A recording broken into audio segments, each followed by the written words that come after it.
Good morning, everybody. Welcome back to another episode of Science with Mr. Emond. Today we're going to be finishing up our first unit on heat, HT1, and we're going to do that by kind of combining everything we've learned up to this point together. So we've discussed what temperature is and how to measure it, and the different kinds of units that can be used for temperature and how to exchange between them. We discussed how temperature is different from heat, and we gave a definition for heat as an amount of thermal energy in something. We learned how to calculate the amount of thermal energy or heat that was gained or lost by a system. And we also looked at specific heat capacity and latent heat and how those could impact the amount of heat gained or lost in a system. So now we're going to be looking at heat exchange between substances that are different and calorimetry. And this is going to be the end of our unit. So we're going to start off with just this, thought-provoking question. What would happen when two objects that are the same size and the same material? So let's say these are both 1 kilogram of copper. So they're both 1 kilogram of copper. Same size, same material. And you place them together so that they're touching, but they have different temperatures. What's going to happen? And hopefully you can envision that there's going to be some kind of an exchange of heat between the two. But where is the temperature, which is a measurement of the amount of thermal energy in a substance, where is the temperature going to stop? Well, hopefully you can visualize that if you have the same material with the same size, well, the temperature is actually going to fall exactly in the middle, right? Because they have the same specific heat capacity. So remember this MC delta T, right? Is how much heat is going to be gained or lost. Well, in this case, the amount of heat that's going to be lost, so our negative Q, is going to be this amount of heat gained. They're going to be exactly equal to one another. So our negative MC delta T is going to be identical to our positive MC delta T. Remember, these are equivalent terms. And that's because of this thing called thermal equilibrium. So heat's going to transfer between two objects until they're in thermal equilibrium, which means they're the same temperature. Now, the reason why the line for these two objects falls exactly in the middle is because they were the same size and the same material, right? So the temperature, because the C values are identical, is going to end up exactly in the same place, right in the middle of the starting point between 80 and 30. So what would happen when two objects of different sizes or materials and with different temperatures touch? So for example, if this was 1 kilogram of copper, but this was only 500 grams of aluminum, would the temperature still fall directly in the middle at 55 degrees Celsius?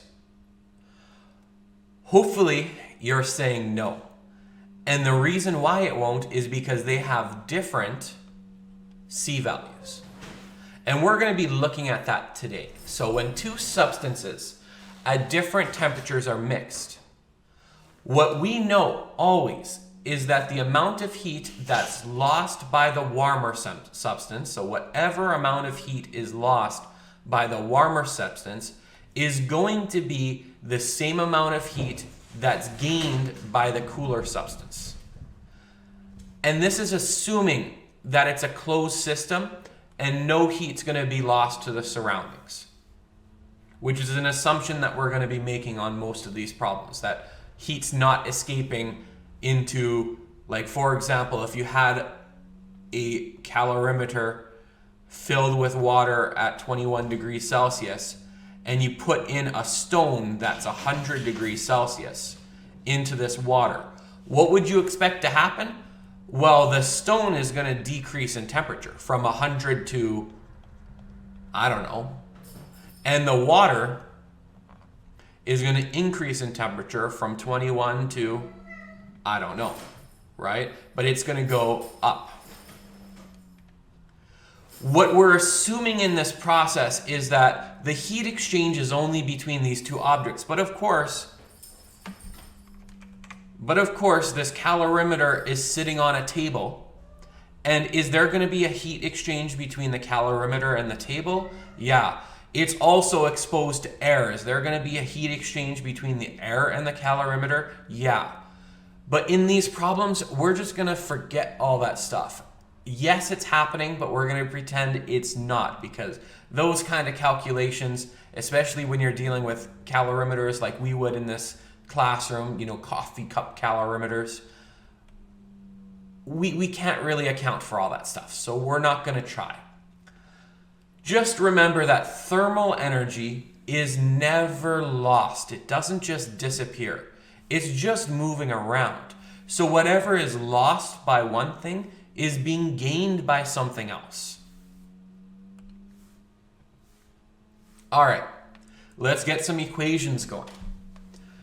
So we know that whatever is gained by substance A or substance 1 is going to be lost by substance B. And this is one of the laws of thermodynamics. And remember that the formula for heat is mc delta T. So we could say, instead of Q, we could say mc delta T. These two are the same things. So whatever heat is gained is going to be the heat lost. This is the same wordage. In other words, heat's being transferred from one substance to the other, but no energy is lost in the overall process. So we know that whatever is happening to the first substance, M1, C1, T1, and we don't know whether it's plus or minus, so we're not really going to be putting that there, but we know it's one of the other two. Whatever this one is, if it's plus, then that makes this one minus. And if this was 10 joules of heat, and this was negative 10 joules of heat, what would they add up to? 0, always 0. Heat doesn't disappear, right? So whatever we gain from one substance, we're going to lose from the other. And when you add those two things together, they're always going to equal 0. So I'm hoping everybody understands where this little formula came from. Whatever's gained by one is lost by the other. And when you add them together, if this is plus 10 and this is minus 10, of course they're going to equal 0. All right. Let's expand delta T. So we know that delta T is equal to TF minus TI, right? But we have two objects here, okay? We have the final temperature of object 1, so we could say delta T is equal to the final temperature of object 1 minus the initial temperature of object 1. And this is for delta T1, the first substance. For delta T2, it would be the final temperature of object 2 minus the initial temperature of object 2. But I want you to just refer back to this previous slide. When we were talking about this term here. When heat's being transferred between two objects, what happens? Well, they are always going to end up at exactly the same temperature. Always. They're going to reach thermal equilibrium. And so we can apply it to this. If they're always going to reach the same temperature, then will the final temperature of object 1 be different than the final temperature of object 2? No. They're going to be exactly the same. So we don't need to say if it's object 1 or 2 because they're the same temperature. Whatever the final temperature is going to be the final temperature for both because of thermal equilibrium. If this thing starts off at 100 and this thing starts off at 2, well, when you mix them together, they're going to find a balance based off their specific heat quantities. And let's say that final balance is 31. So this will go from 100 to 31 and this will go from 2 to 31. But in the end, they will both be 31 degrees Celsius. No matter what, objects will reach thermal equilibrium. So the final temperatures will be the same. With this knowledge equipped, we can then change this delta T into TF minus TI for the first one, for substance A. And this one, rather than delta T2, we can say TF minus TI for the second substance. So we've created like terms here because they are going to be the same final temperature. Next, let's distribute. Let's FOIL. So what we're trying to do, if you're confused as to why I'm showing you this, is we're trying to come up with a new substance where we can just solve for the final temperature, a new equation. So let's distribute. So we're going to have MC times TF. So that's where you get MC TF. And then you're going to have MC times negative TI, which will lead you to negative MC TI for A. And this one we're going to distribute as well. So M2C2 TF minus M2C2 TIB. And that's where we get these two terms from. And again, they're still equal to 0. Now what we're going to do is we're going to solve for TF. So we're going to get the two terms with TF together. So M1C1 TF plus M2C2 TF. And we're going to move this one over to the other side of the equation, and this one over to the other side of the equation as well. So we're getting the TFs on the same side and the TIs on the other side. That's this step here. Now we're going to factor out our TF. And so you can see that they're common terms here. So you factor out the TF and you're left with M1C1 plus M2C2. And again, if you're confused, you can distribute these back in and you can see you end up with the first term here. Okay, so we factor out TF. Now what can we do? Divide this out to isolate just the TF. Move it to the other side. And now we have our final formula here. This is going to be an extremely useful formula as a shortcut for solving for just TF because the final temperature is the same for both substances. And that formula is the mass of our first object times the specific heat capacity of our first object times the temperature of our first object, initial temperature of our first object, plus the mass of our second object times the specific heat capacity of our second object times the initial temperature of our second object divided by the mass of our first object. You get the point.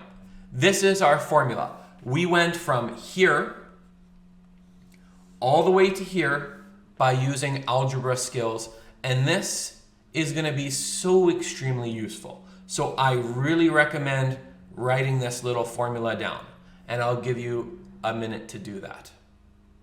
Now I know what you guys are asking is, will this equation be given to us on a test?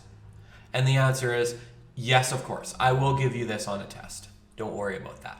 Let's move on. So for these problems, we're going to need this table again. Remember, you can find it on Schoology. We need our specific heat capacities for whatever substances we're going to be working with. And we're probably going to need heat effusions and vaporizations. Let's give it a shot. So let's do problem 1 here.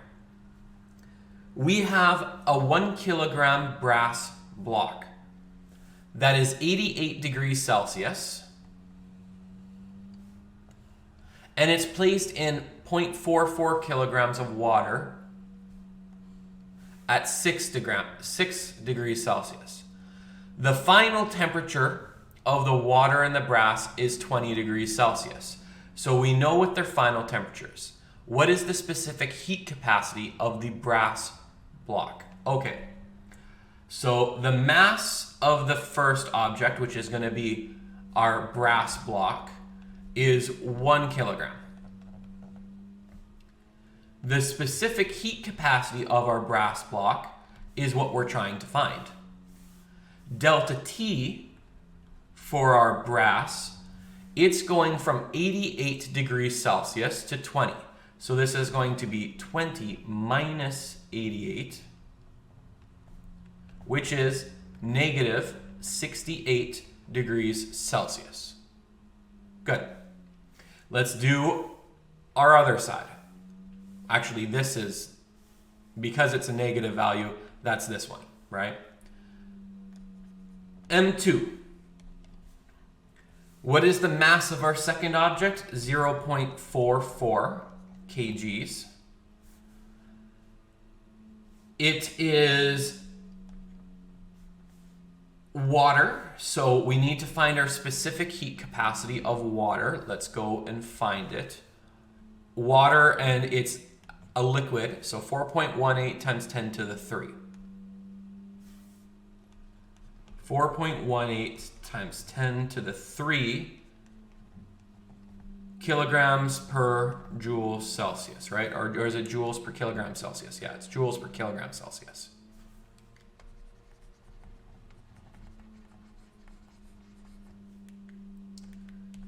Joules per kilogram Celsius. All right, and we need our delta T for this second thing, for water. And water is going from 6 degrees to 20. So it's 20 minus 6, which is 14 degrees Celsius. All right, now we're gonna set it up. So we have 1.0 kg times C times negative 68 degrees equals 0.44 kgs times 4.18 times 10 to the 3 joules per kg C times 14 degrees Celsius. I'm just going to move this over just a little bit. There we go. Okay. Let's get rid of some units. So kilograms are going to be gone. Celsius are going to be gone. Leaving just joules over here. Let's figure out what this side is first.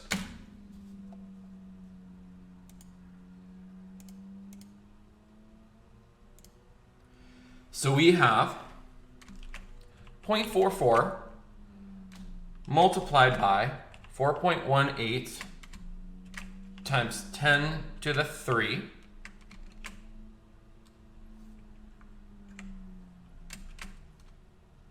multiplied by 14.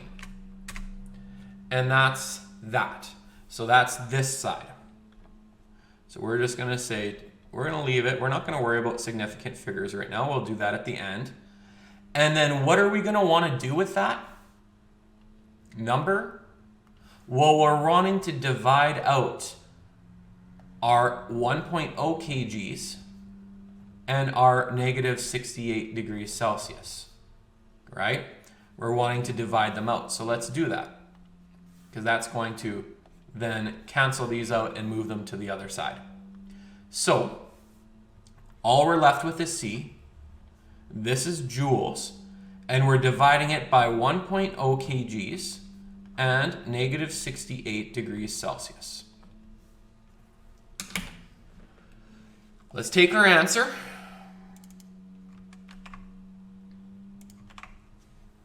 And let's do that. Let's divide by 1 times negative 68.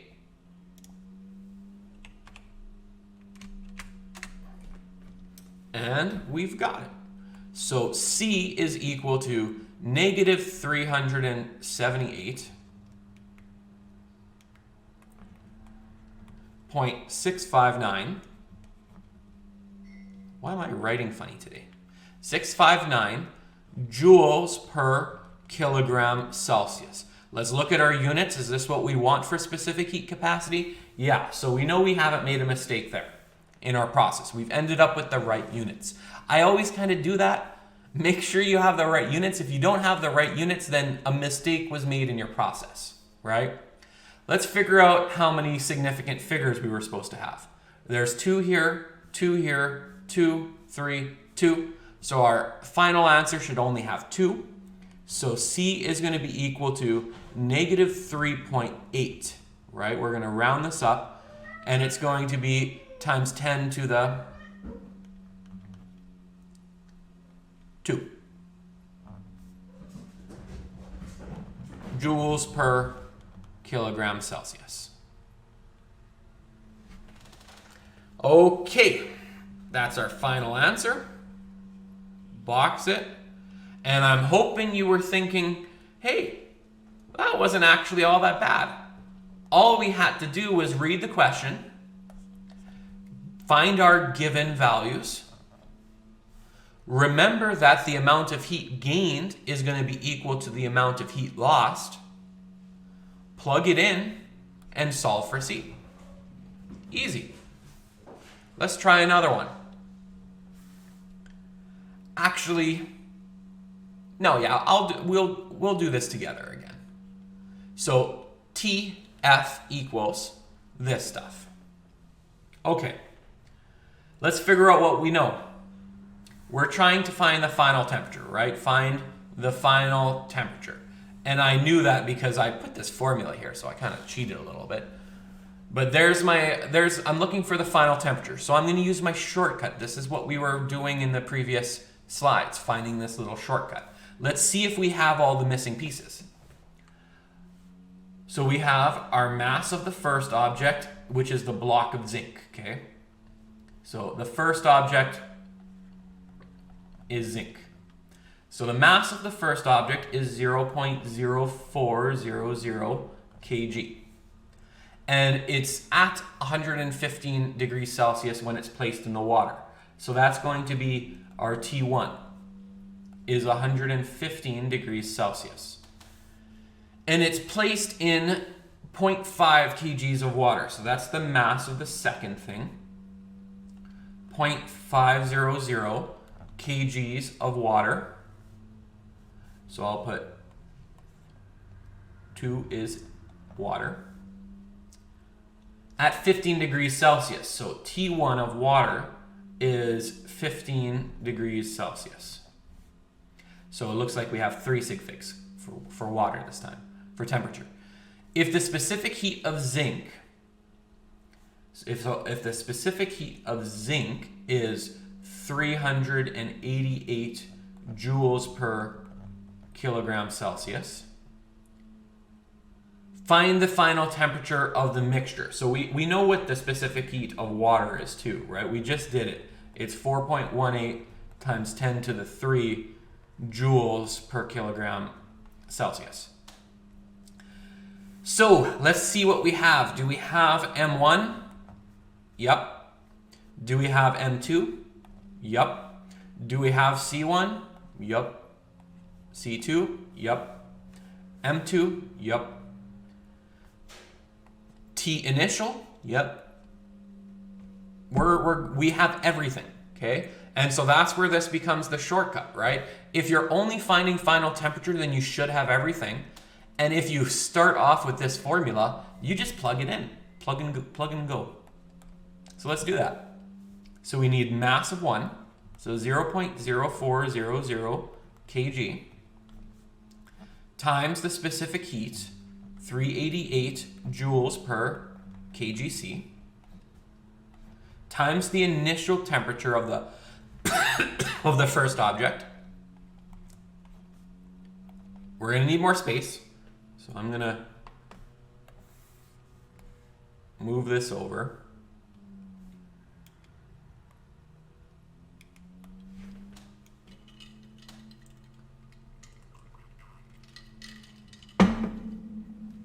All right, we need M2, 0.500 kgs, C2, 4.18 times 10 to the 3 joules per kgc, and the initial temperature of water was 15.0 degrees Celsius. Okay, this whole thing is being divided by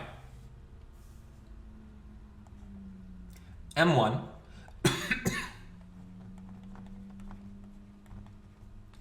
C1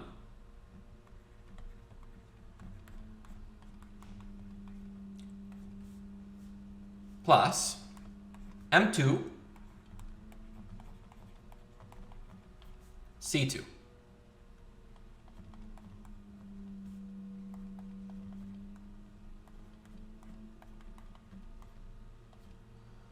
Whew.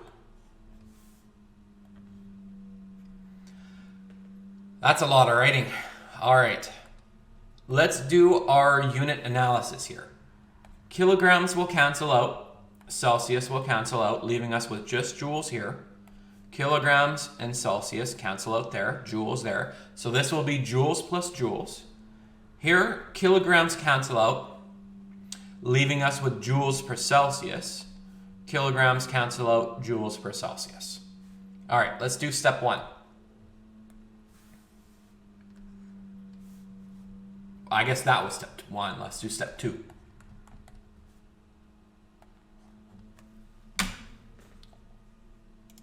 Okay, so we have 0.04 multiplied by 388 multiplied by 115 is 1784.8, and this is joules. Plus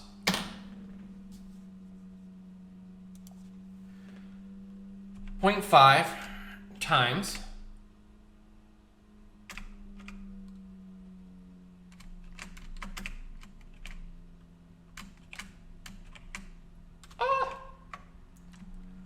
0.5 times 4.18 times 10 to the 3 times 15. There.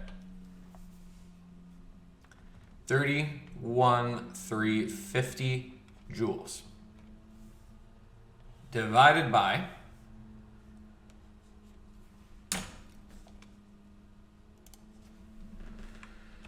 0.04 times 388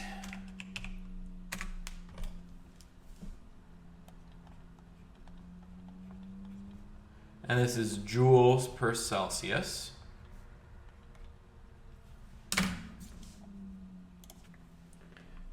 Point 0.5 times 4.18 times 10 to the 3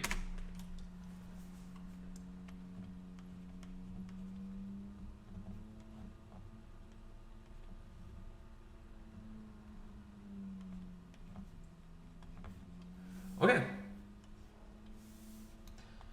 Let's add them together.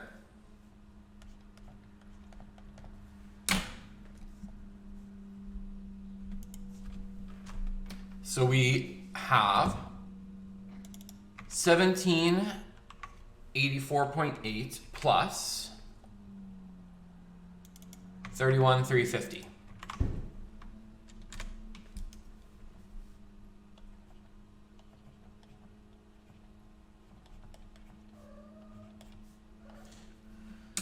And then we have 15.52 plus 2090.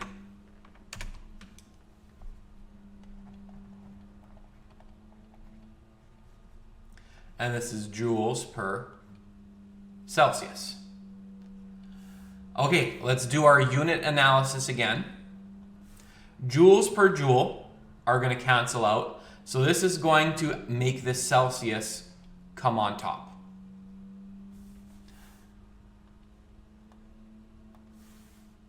And so our final answer is going to be this divided by this, and it's going to be in Celsius. So our final temperature is going to be 15. Let's figure out sig figs now. Where is our numbers? So we have 3 sig figs, 3 sig figs, 3 sig figs. They're all 3 sig figs, so we're gonna have 3 sig figs.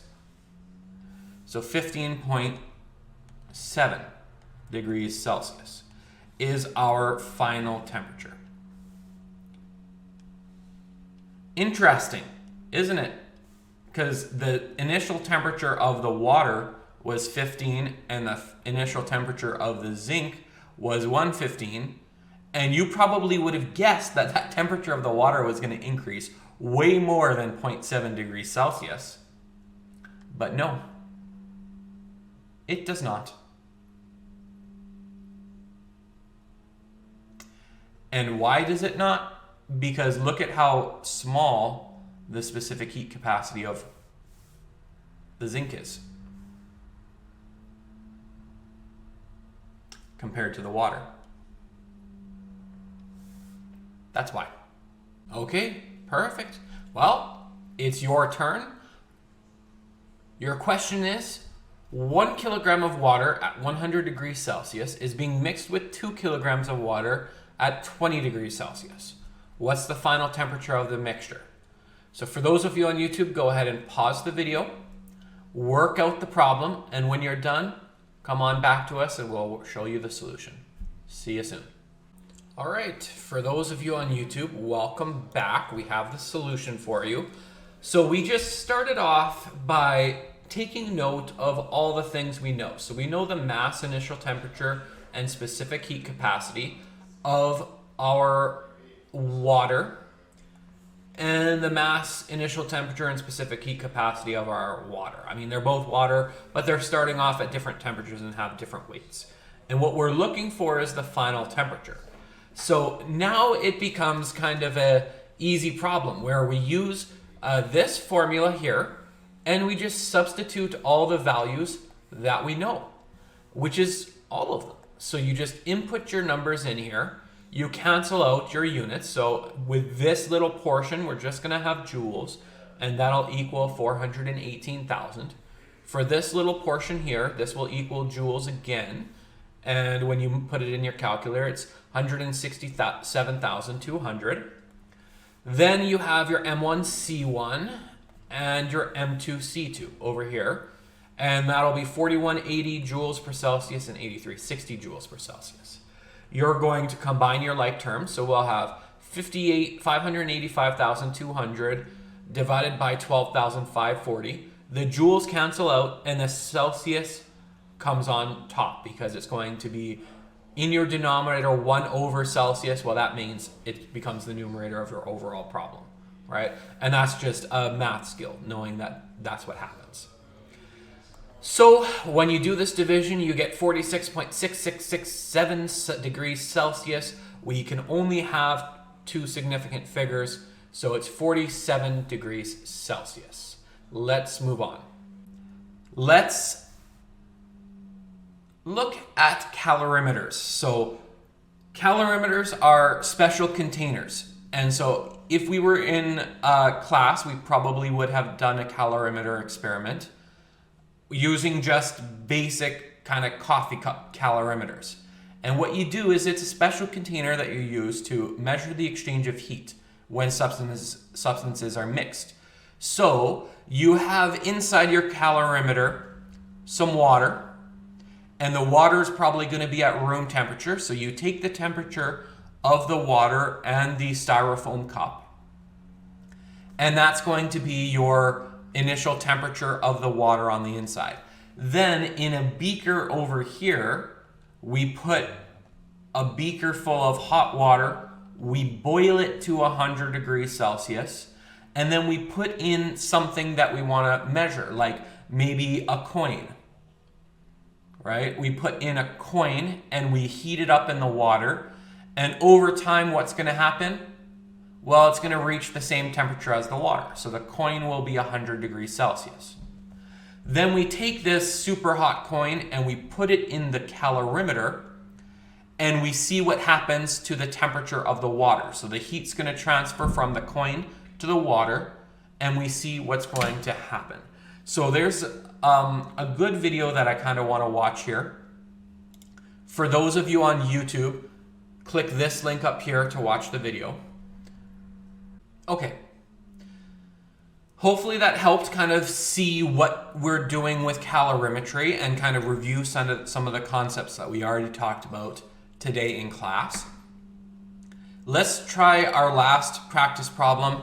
In this problem, we have a piece of lead that weighs 0.500 kilograms, and it's at 100 degrees Celsius, and we're placing it in a calorimeter. Okay, so that means whenever you have the piece that's going in the calorimeter, well, that's this one. It's going to be the thing losing its energy, so it's going to be on the right-hand side. So our M3 is 0.500 kgs, and I'm just going to kind of put a note here. This is lead. Okay. And the reason why I'm putting a note here is because our C3,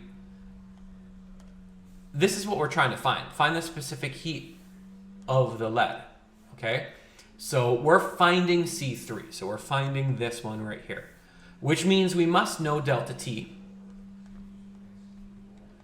And so let's try to figure out what that is. So the initial temperature was 100, and the final temperature of all things was 24 degrees.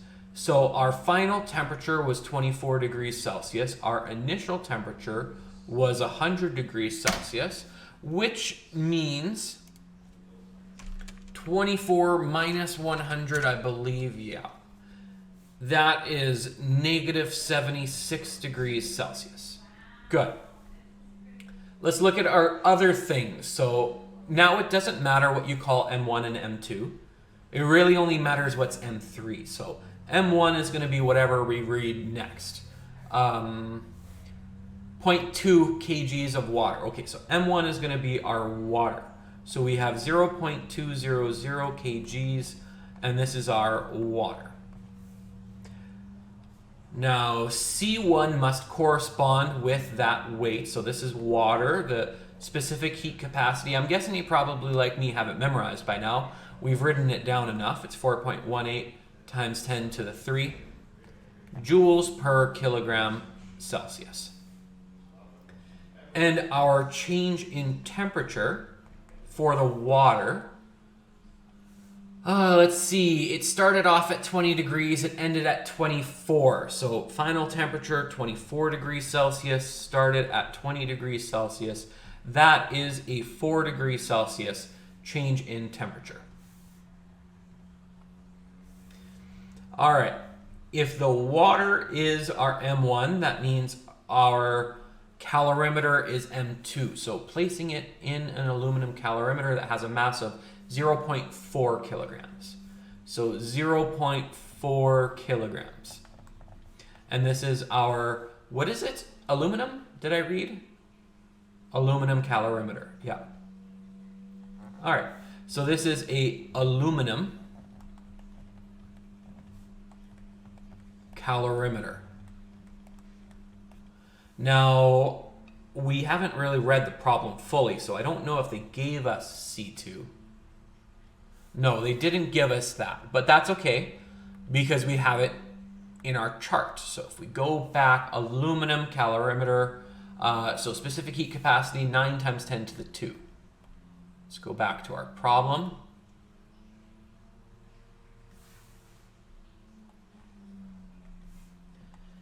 Nine times 10 to the 2. Okay. 9 times 10 to the 2, and this is joules per kilogram Celsius. And of course, we need our delta T for this as well. Well, the water and the calorimeter are in thermal equilibrium, right? So they're going to start at the same temperature and end at the same temperature. So we don't really have to do any math here. It's going to be the same as delta T1. It's 4 degrees Celsius.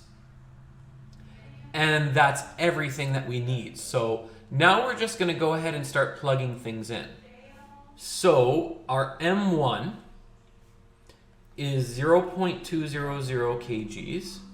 Our C1 is 4.18 times 10 to the 3 joules per kilogram Celsius. And our delta T is 4 degrees Celsius. And this is going to be added to our M2 C2T2, so 0.400 kgs times 9.0 times 10 to the 2 joules per kgc times, again, another 4 degrees Celsius. And this will be equal to negative our M3, 0.500 kgs, times our C3, which we don't know, right? That's what we're solving for, isn't it? Yeah. And our T3 is negative 76. Negative 76 degrees Celsius. All right, so we just took this formula here and we plugged in all of our values. The only unknown we have is this C3. And at this point, it becomes just an easy problem that, you just start solving, okay? So let's take it piece by piece. So we have 0.2 kilograms. We're gonna multiply that by our 4.18 times 10 to the 3. That's our specific heat capacity of water, and multiply it by our change in temperature. What unit is this? Well, our kilograms cancel out, our Celsiuses cancel out, and that happens here too, right?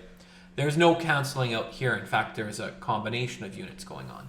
So this first term that we just put in our calculator is 3344, and it's joules. Let's do this second term. So go back to our calculator, and now we're doing 0.4 times, and it's 9.0 times, not times, 10 to the 2. And again, our change in temperature is 4. And this is 1440. And it's joules again, so plus 1440 joules equals, okay, now let's do this last part, the right-hand side of our equation. So we have negative 0.5 times, again, negative 76. So we're going to have a positive value. So we have 38, so because a negative times a negative is a positive, right? And our units are kilogram Celsius. So kilogram Celsius, that's what you get when you combine these two things. I guess we'll put these in parentheses too. And what unit are we solving for? Our C3, right? All right, so now you should be able to look at this and see, okay, what I'm going to do is I'm going to divide this out to isolate C3. And I'm going to, of course, add these together. So let's do that. What is 3344 plus our 1440? All right, so this is 4784 joules. And we're going to divide that by our 38. And this is kilogram Celsius equals our C3. Good. And so our final answer, so C3 is going to be whatever this is. Okay, so it's 4784 divided by 38, which is 125.895 joules per kilogram Celsius, which is nice because we know this is the specific heat, the units for specific heat capacity. So we're on the right track. This, we need to be careful. We have to look back at our significant digits here. This had 3, our temperatures had 2, right? Only 2 digits. Yeah, we only had 2 digits on our temperature. And that seems to be what's limiting us. So 2 digits is what we want. So C3 equals, that's going to be 1.3. So we're going to round this one up. 1.3 times 10 to the 2 times 10 to the 2 joules per kilogram Celsius. And that is our final answer. Now I'm curious. We knew that the specific heat capacity, we were looking for the specific heat capacity of lead. We found it to be 1.3 times 10 to the 2. I'm just wondering how accurate this problem is, or if we just kind of pulled that out of nowhere. Where's lead? Oh, look at that. Lead is 1.3 times 10 to the 2. Boom.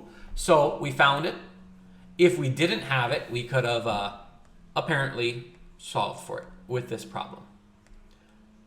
All right, let's move on.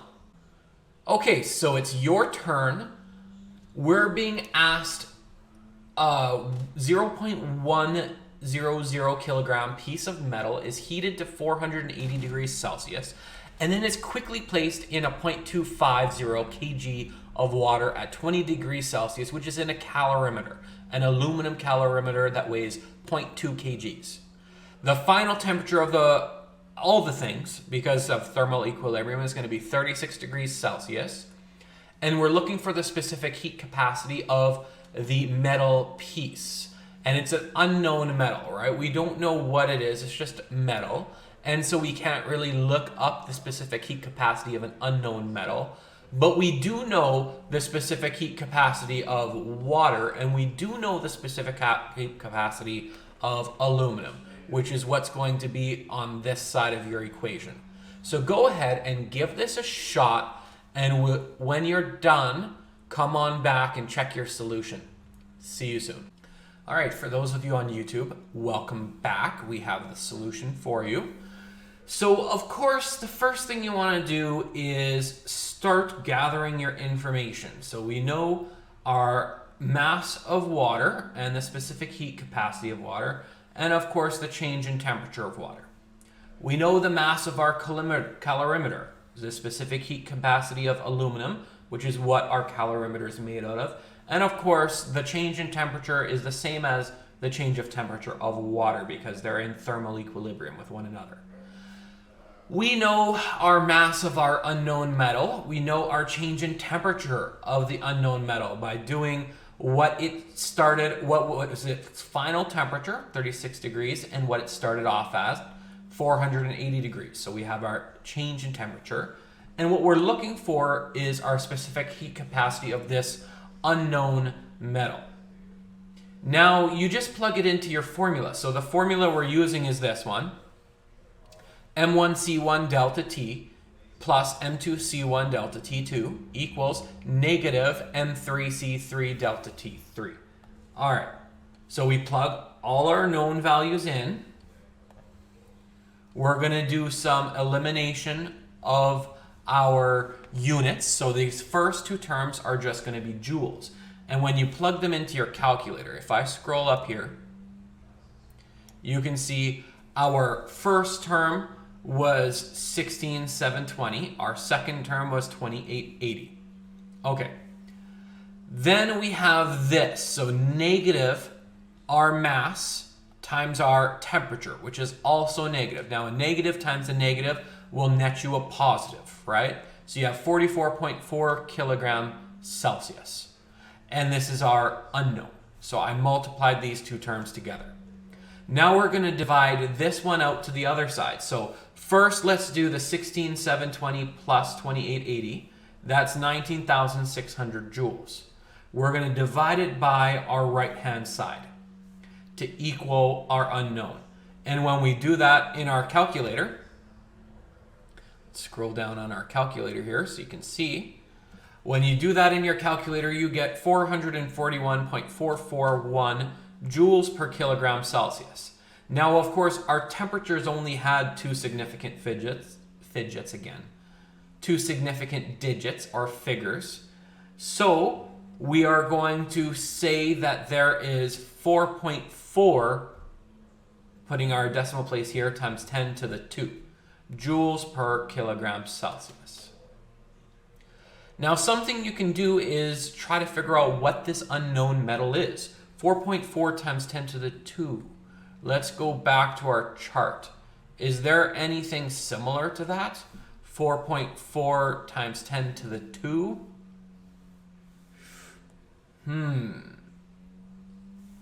Ooh, this is pretty close.